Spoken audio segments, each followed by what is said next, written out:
Many senior teachers tell us that continual contemplative prayer, continual surrender to spirit without interruption or distraction is necessary for a full realization of our true nature. Ramana Maharshi said, "Surrender itself is a mighty prayer." The prayer of surrender is the willingness to continually deepen our receiving of our life force, receiving unconditional love that is freely offered from infinite consciousness. Of course, our seeking minds take this surrendered prayer being constant as a goal for us to achieve.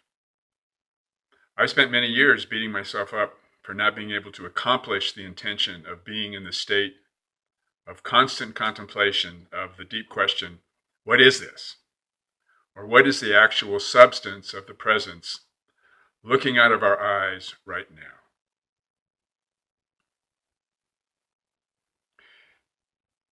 In Buddhist philosophy, the formulating and articulating of an intention is equivalent to accomplishing the intention.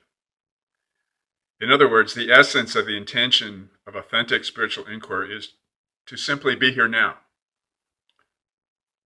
Being here now is always already the case, before, during, and after we formulate the intention. So we formulate the intention for prayer of surrender to the presence that we actually are.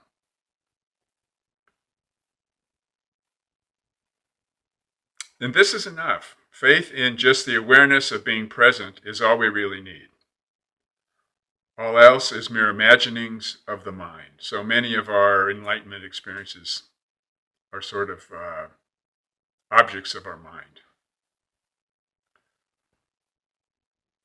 So we need to drop all faith that is merely expectation of results. Constant evaluation, like, am I present now? Can I notice just being present without clinging to desires of anything other than just being present? This is useful in that it reminds us of our intention. But trying to self-consciously accomplish this intention through comparison of others' accomplishments or our own perfectionistic standards, that is based on our attachment to results. Faith in just the awareness of being present is not a result, just as the awareness of being present is not the result of anything. It's just a free gift that we have.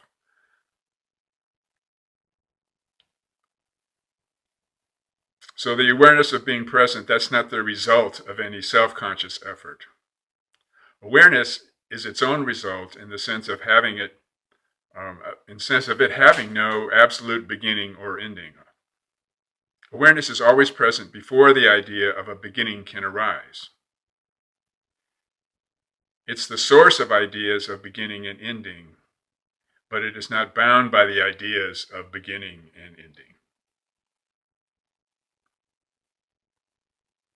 So the absence of awareness and the beginning of awareness itself are just thoughts in the mind, based on our attempts to define and limit awareness.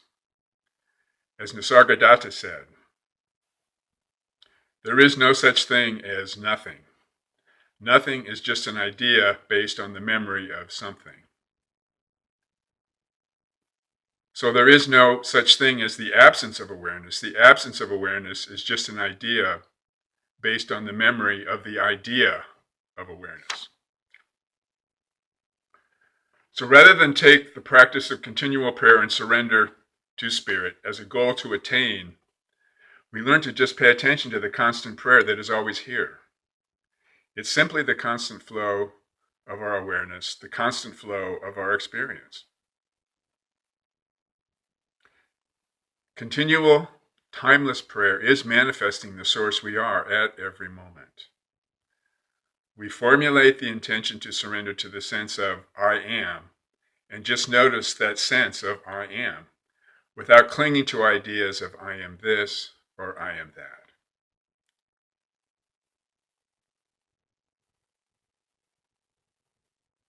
This doesn't mean to exclude the awareness of dishes that need to be washed, or to exclude the awareness of childcare details that need to be attended to. The intention to surrender to the constant prayer of just being present is surrender to the dishes and childcare as just being present. So we intend to see beyond the conceptual haze of our opinions and judgments about the details of our life, and just let our attachments to them be present.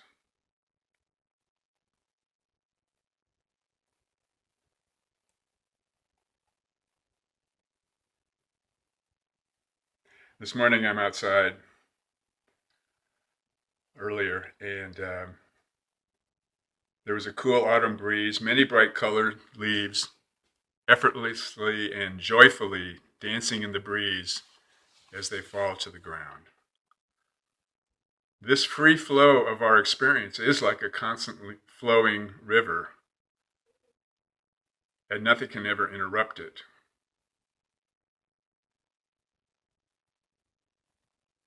It's like the falling of the leaves that happens on its own without any self-conscious effort. What could ever possibly interrupt or distract from the sheer joy of our alive being, left to accomplish its own will? When seen and experienced clearly and fully, our self-conscious efforts to cling to our thoughts, to control our experience, are merely different expressions of the same delightful energy of the dancing leaves. So the mere witnessing of our self-conscious attachments is the joy of the constant prayer of surrender, being present as the manifestation of the details of our life. Why not just allow the river of experience to flow by?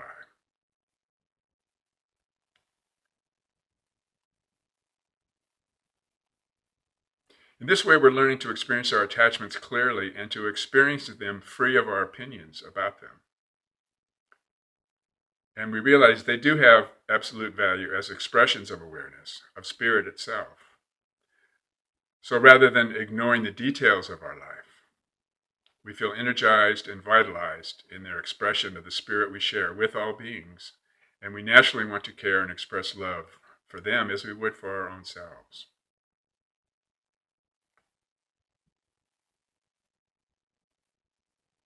In our contemplative practice, constant care and love for all beings is becoming one with our constant prayer for union with the divine spirit that we actually are. This prayer includes the prayer for the union of all of creation with the divine spirit of creation itself.